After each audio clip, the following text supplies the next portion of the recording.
Good morning to our continuing coverage, and that image sort of defines what is happening there in Tianjin. It's a major reset in the diplomatic alignments that are happening in India and around our region, maybe infused by a dose of Trump pain because of the tariffs. But that picture of Prime Minister Modi and President Putin traveling in the same car, much like President Trump and President Putin traveled in the same car ahead of their Alaska summit. Now, just ahead of their bilateral meeting on the sidelines of the SCO summit in Tianjin, Prime Minister Modi and President Putin traveling in the same car to the destination where their bilateral meeting is going to happen. That meeting has been delayed by over an hour, but huge shifts happening in Tianjin. This will have big consequences, not just for this region, not just for these three countries involved, India, China and Russia, but certainly will have repercussions in wider Asia. And also there will be consequences that the White House will be very, very closely monitoring. You could argue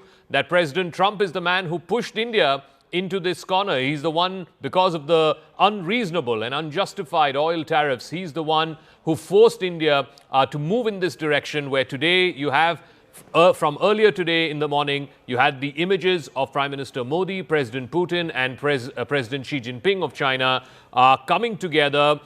You can call it a photo op. It's more than that. These are power pictures. These are pictures that will be consumed across the globe, in London, in Paris, in Berlin, and certainly in Washington. And this is, in a sense, a reply to the continuing almost attack dog kind of attacks that you're seeing from various aides of the White House, from various aides of President Trump. This is clearly sending out a diplomatic message, loud and clear, to global capitals that there is a major reset happening as far as the Asia-Pacific is concerned. India, China, Russia coming together, that accounts for more than $35 trillion in the global economy. This would be a significant chunk of global GDP, of global trade. More than $5 trillion of merchandise trade is what these three countries, just exports alone, they bring together to the table. More than $30 trillion of GDP economic power is what these three countries bring to the table. But a significant diplomatic reset is happening, and it will have consequences.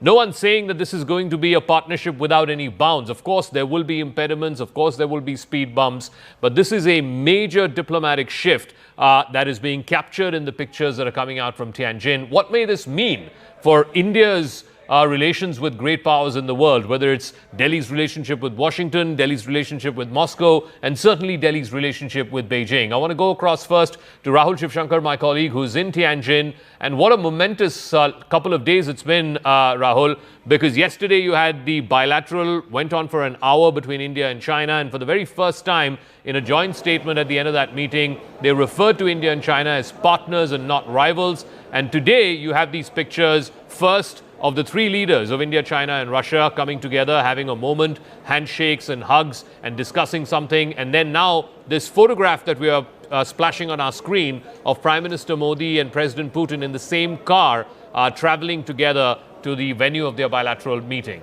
Rahul. Well, the optics are very promising. There has been a realignment really on the global high table of diplomacy, of international diplomacy. That's what one can take away from here. This photograph of the two of these leaders, and remember, this photograph is being circulated by the Indian government. The Prime Minister himself, from his own handle, Zaka, has tweeted photographs of himself with President Putin and, of course, President Xi. And this photograph, just look at it, just look at the details of it. This is, we're told, Putin's own car, which sort of travels with him all over the world. It's bulletproof. So in a sense, it's a metaphor for bulletproofing their relationship from Trump's tyranny. This is a message to Trump on a day when one of Trump's key aides on the trade issue, Peter Navarro, has gone completely doolally. There's no other way of saying it. In a conception that he has borrowed straight from the worksheet of those that want to drive a wedge in Indian society, Peter Navarro has picked a leaf and used caste, the original fault line in our country, to try and divide the people. This is direct interference in the internal affairs, domestic policies of our country. And whether the MEA reacts or not, it tells you that there is now pretty much an unstated war been brought about by President Trump and his team, and I'm sure President Trump is on this, to New Delhi and to the east. And the Global South countries are sending a message from here. And if you saw that framing, the three lead poles of this part of the world, the principals standing together, exchanging pleasantries, at least sending out a message that, okay, we've got differences. We realize that we've got areas that we need to finesse. But the point is that we are looking at permanent opportunities, not just the past. So fundamentally, we are coming together.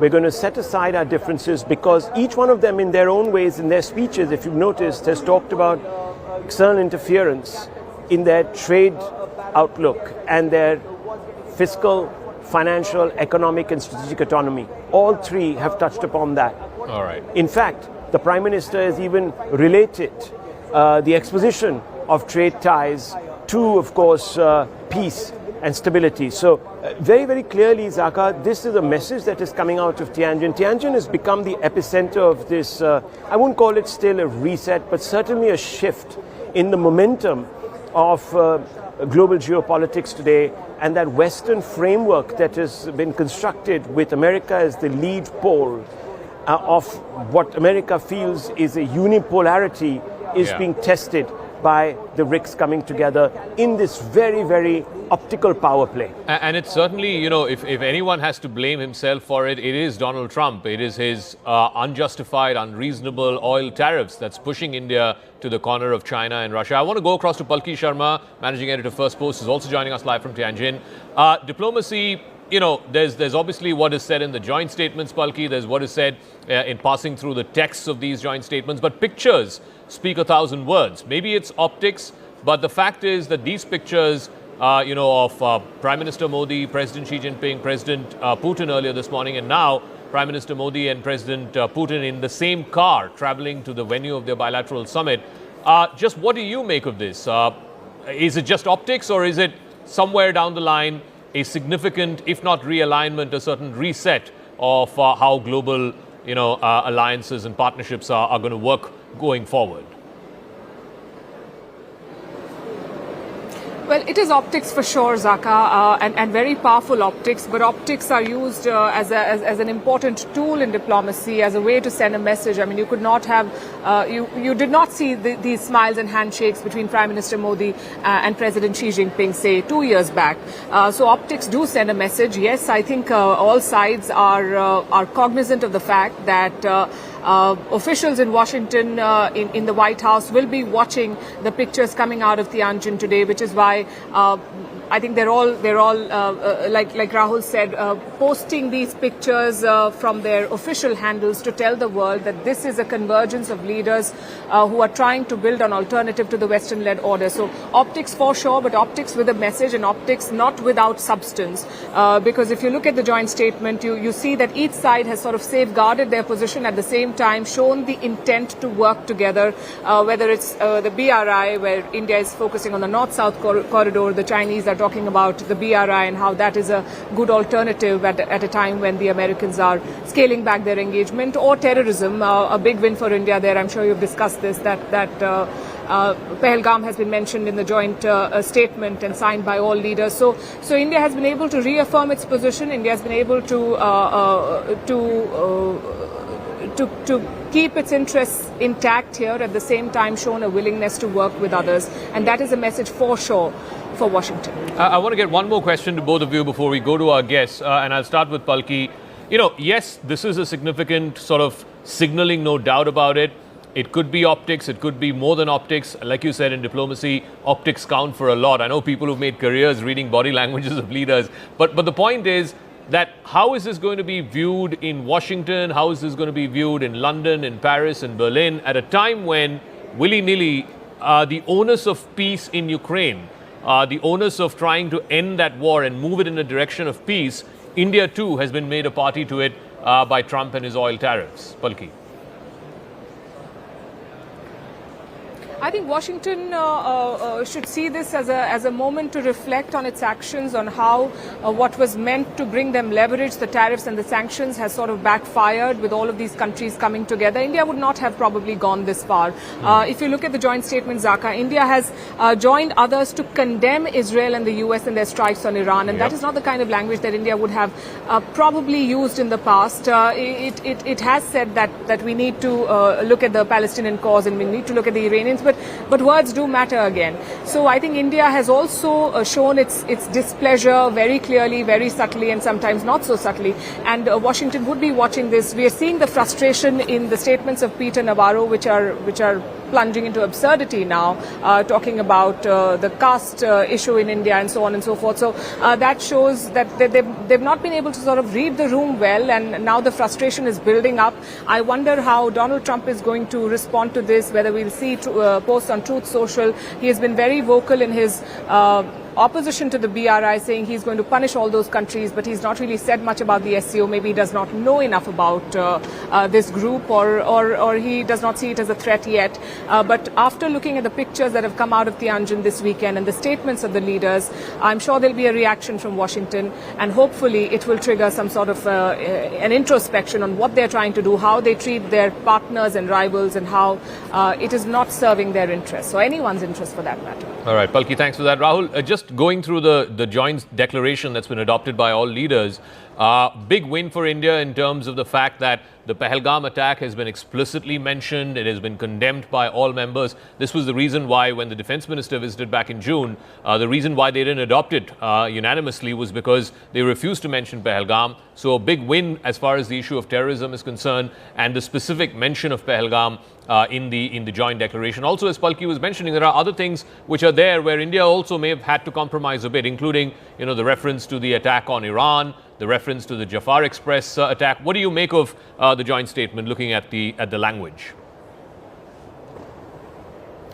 I think it's a very important document, because we do tend to forget that the Chinese have made quite an effort in Tianjin to accommodate India. Now, if you just go by the optics once again, you saw Shehbaz Sharif cutting a very lonesome figure, forlorn figure, as he looked on as the triad came together. Now, there are other countries like Turkey, etc., that have helped Pakistan in the recent past, especially militarily. All of them would have been chafing at the messaging that has gone out with regards to specific reference to Pahalgam. All of them will see themselves as culpable in some way or the other to build Pakistan's capacity to be this agent or agent provocateur of terror in this particular region, specifically against India. So there's a larger message going out from Tianjin that, look, I think we need to start putting the past behind us. One of our affirmative principles is to ensure regional security and, very importantly, ensure against anyone impinging on the territorial sovereignty and integrity of the other country. So a beginning is being made. I just want to add a caveat. Yes, there has been a condemnation of Pahalgam, but has there been action on terror? There is also another statement about terror financing. India is very keen to build consensus globally through the FATF to bring back a sanctions regime on Pakistan. And if somehow or the other we can incorporate major consensus on this issue, we might see progress. So that is another end outcome. But as ends go, we need to define those ends. We need to realize those, actualize those ends. Those ends need to be actualized for this statement to actually begin to assume a more substantive, less symbolic, more substantive, actualized form. That's the test. Whether the Chinese will help India go out to the United Nations to sanction terrorists, etc., that'll be the actual test. Let's see if these countries walk the talk. It certainly is. The proof of the pudding is in the eating. Let's see if that plays out the way India is hoping and has been, campaigning for and lobbying for a number of years now.